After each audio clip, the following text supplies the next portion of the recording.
So we're going to change the cabin filter in a Hyundai i10. To do that, open up the glove box and then you'll see a screw here and a screw on the other side. Turn this anti-clockwise and pull it out, and turn this one anti-clockwise and pull it out, and then the glove box will drop down. Then you'll see this. Now there's a tiny little clip, just pinch it together, and the same on the other side, and that comes off. And then literally just pull the old filter out,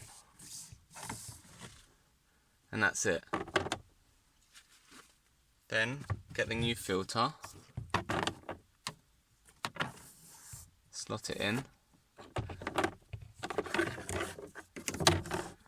get that little panel, place it back in. You want it to clip in both sides.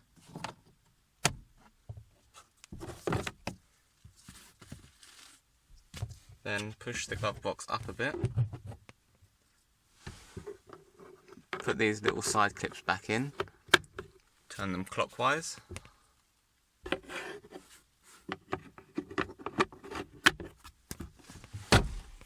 And that's it. You've changed the cabin filter. Thanks for watching. If the video was helpful, give it a like and subscribe if you want to see more.